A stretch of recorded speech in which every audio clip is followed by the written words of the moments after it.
Hello, my name is Michael O'Keefe, aka The Movie Wizard. If you enjoy this interview and want to hear more top-notch film industry conversations, please press the thumbs up, subscribe to this channel, and hit the bell to stay in the know. So, Federico Jusid, thank you so much for joining me. We've tried so hard to make this happen, and it's finally happening. Thank you for having me. Yeah. So, your first film composition credit dates back to 1992. Not to make you feel old or anything, but why did you decide back then to follow this line of work? Did you have to say that? Sorry.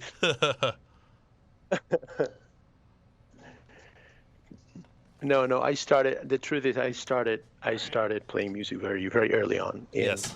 And because of my family in Argentina is involved with the movie industry. Yep. I was, early on connected to film composers or studios or young, directors. So I was, lucky enough to take part, of course, in very, very humble, third world romantic projects. But however, where I started learning the real life about film scoring, at the same time that I was composing and doing all the studies at the conservatory and all the academic background. So yes, long time ago. Yeah. So I think perhaps the highlight of your career would have to be The Secret in Their Eyes, which won the Oscar for Best Foreign Film. And I wanted to know, were you at the Oscars that night? And if you weren't, what was your reaction when you found out that it won? I was at the Oscars that night. Oh my God! Of course, not sitting at the theater, but in a room just next door, because of course they don't let all the team on, all the crew, especially for a foreign film. But we were all there with the producers and of course, I mean, the reaction was the predictable one. We were so happy, we had a blast, and we celebrated, and yes, it was a great push for my career. I'm sure it was, yeah.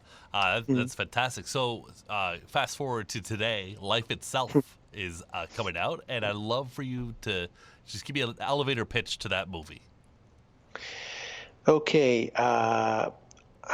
without spoiling the film that is coming out now, the film is a film of great emotional intensity. At the premiere in LA last week, they had left a very cute little box of tissues in every seat of the arc light in Hollywood.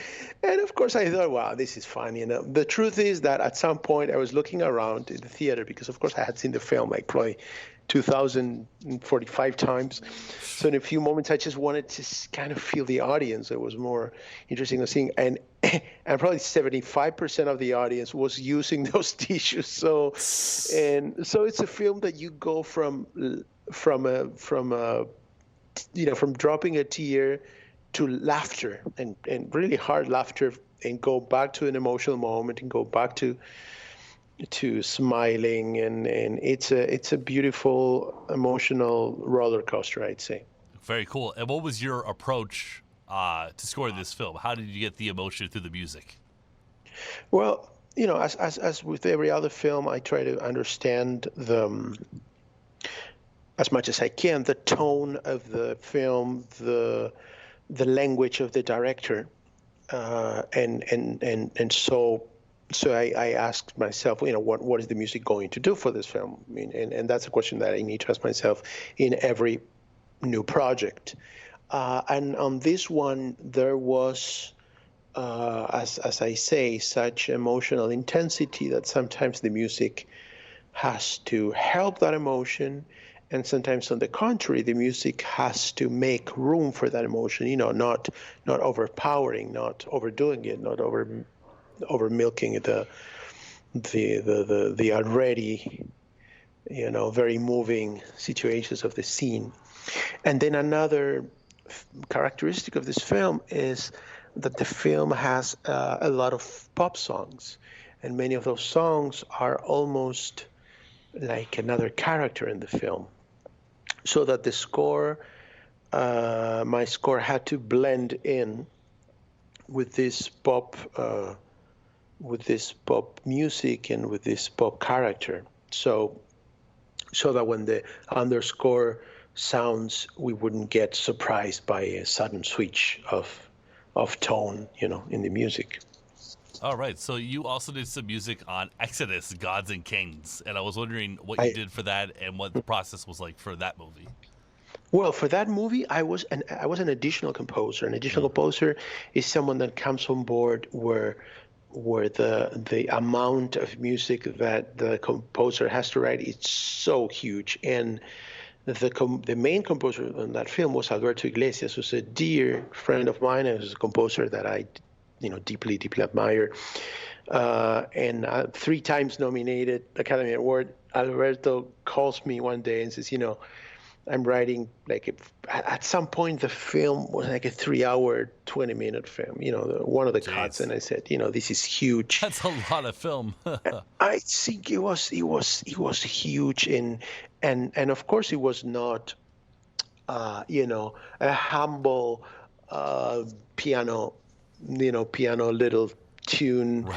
So just helping sweeping. the scenes. It was a huge score, a very thick orchestration with a lot of action scenes. It was enormous. So he generously invited me on board, and plus the Fox music department with whom I had worked before. So I have to tell you, it was one of the most stimulating experiences I had working on a film, because not only I was working for the film, but I was working for a composer, for a senior composer that I admire so much. And so not only there was a lot of narrative discussions with the director, but there was a lot of musical discussion with Alberto. Oh, so sorry. Did you meet Ridley Scott? You met Ridley Scott? Yes, we would send all the material, and the music editor would transcribe all Ridley's impressions, and then we went to London and we spent some time. Yes. Very cool, because of course the Vangelis theme to Blade Runner is amazing. So absolutely, you're he's a very company, musical right? director. Yeah. So yeah, he was great. That's so cool. I hear he's very meticulous too. Absolutely. Yeah. Apparently, we got lucky, and we got very lucky, and he was very happy with the score, and he even delivered a wonderful message to the music team, saying how happy he was, even 10 days before the recording, when he usually is very very picky and all that. So I think we either did a good job or we got him on a good day. That's fantastic. So what would you say your approach is to making a good score? I mean, I assume it, well, obviously it varies project to project, but is there like an underlying approach that you bring from like all movies? Yes, if I can connect dots and see a common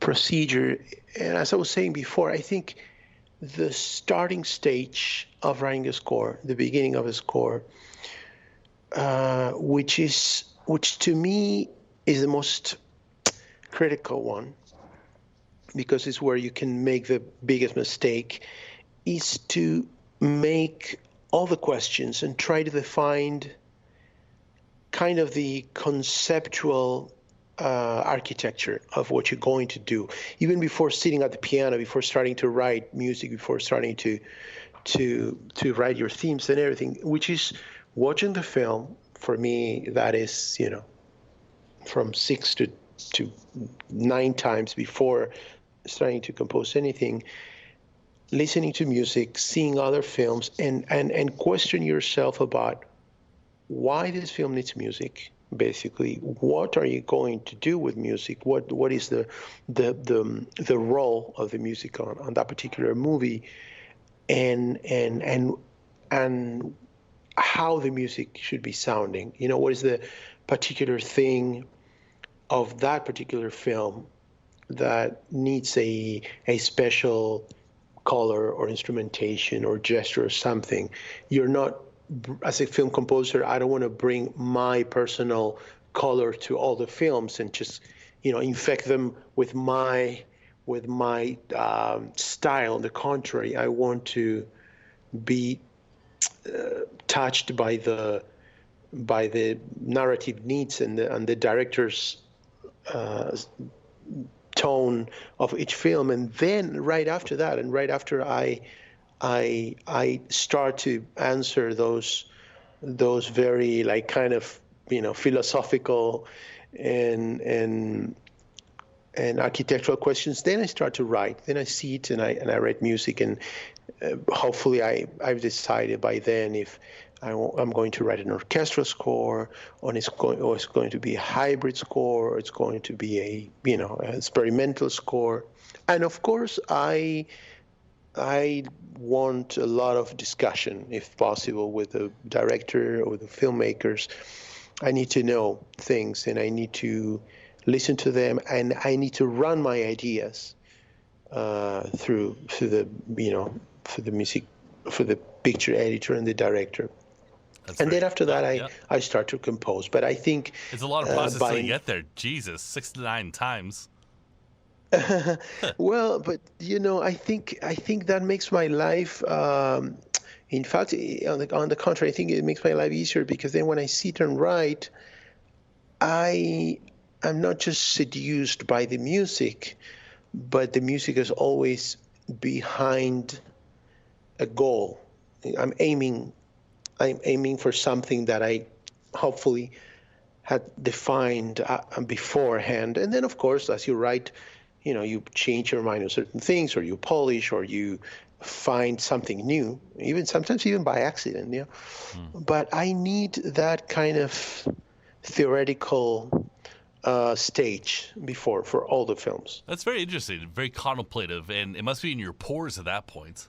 It's like it's part of your being, the film. So I think so. I think so, because imagine you have to sit and write in, sometimes you have a month and a half or 2 months, and you have to write an hour of music. Yeah. And of course I can sit, by now I can sit down and write an hour of music. That's not the challenge. The challenge is to make that hour of music a proper, architectural server of the film, and make it coherent, and decide on your themes and your motive material, and seeing how much you want to affect each scene. So that kind of planning, as much as you can be aware of that, and as early as possible, I think it makes it, you have more chances to make a more cohesive and probably more interesting score. That is interesting. It reminds me of a story, Ennio Morricone, the great Ennio Morricone. He watched of course. A screening the first time he saw The Big Gun Down by Sergio Donati, starring Lee Van Cleef and Thomas Milan. He actually slept during the movie. And then he woke up, like maybe near the end. Maybe he saw the first 10 minutes of the last 20 minutes, but he slept in between. And the director has seen this and he's freaking out. But then he wakes up and he says, "I've got the score." I didn't know that story. That's a very good one. I thought you would like that. But who are some of your favorite composers, both living and dead? Are we talking about film composers? Yeah, film composers specifically. Okay. Well, definitely Morricone is one of them. John Williams is one of them. Bernard Herrmann is one of them. And Johann, who just left, I think he was going for a wonderful and interesting music development. Johan Johansson. Oh, Johan Johansson. Okay. Yeah, I'm going to miss him. That's cool. I like that. So if someone wants to be self-taught at film composing, they don't want to go to school, but they want to get it in the mix, what advice would you give them? Okay, I'm going to be very rancid with this answer. I think it's cool to be self-taught in film scoring, because there is something about trial and error, and there's something about reading, and there's something about watching other composers work and witnessing different processes which you can do outside school. it's okay. In fact, I started writing for shorts and I think in fact I wrote 2 films before I went formally to a film scoring class. That's okay. I would not recommend to be self-taught in music. Like, I truly believe in studying music with great teachers and be inspired and be stimulated and have the best musical background you can get. Then if you then want to just, use one button and have the synth played for you, it's completely cool. It's completely fine. And it depends on what the film needs. But regarding the musical background and education, I think skipping, I mean teachers. I don't mean conservatory. You can go to conservatory. You just can go to have a wonderful composition teacher. I think that's great, and there's no reason to take that away from you. Very cool. Yeah, one of my friends is Christopher Yun. Wow. Yeah, and his teacher was David Raxon, who did like Laura, and I'm just looking at some of the other stuff. A lot of stuff, a lot of classic old school composer, and yeah, I just thought the fun facts. Anyways, an active film composer such as yourself or Christopher Yun can do a lot of film scores in 1 year, and I was wondering, you were saying how many times you watch the film, but how long typically do you work on a single score? Well, that depends. It's funny because that doesn't depend on me. I would always want to jump on board as soon as possible. Like, I'm happy to start writing with a script. But that reality changes and varies from one to the other. So very often I would have, a month and a half to write a score, or 2 months. Sometimes even less, because very often I'm a plan B, and it's okay. But being a plan B means that they had fired another composer, or that they, or no, not fired, but that they went thinking that they wouldn't need music, and at some point they go, you know what, we need music. So, but we didn't know we needed music, and now we have the dub stage in 3 weeks. So that depends more on the production contest, on the post-production calendar, than on myself. And I would say that probably the score can take a couple of months, but a couple of months is not only composing. It's the composing. It is then the music production segment. It's the orchestrating it if it's an orchestral score, going to record it, and then mixing it, and eventually have a music editor that eventually needs to adjust if the film continued to be cut. Oh, okay. Well, were you at TIFF this year for Life Itself? I went, very, very briefly, because I was recording in Europe, and then I got on a plane and went for 2 days to attend Life Itself, and then I left. But yeah, it was great, and it was my first time in. Oh, it was your first time in Toronto? Yeah. Oh, your first time in Toronto. Period. Oh my God. Well, the city gets nuts to that time of the year. Did you get any good people watching? Yes, I did. But listen, It was crazy. I need to come back next year, with a film or without a film, because just hang out for a bit. Also, hang out, and then there's so wonderful films and things going on, and then the city, or at least what I got to see from the city, is so great. It's a great city. Yeah. So I need to go back.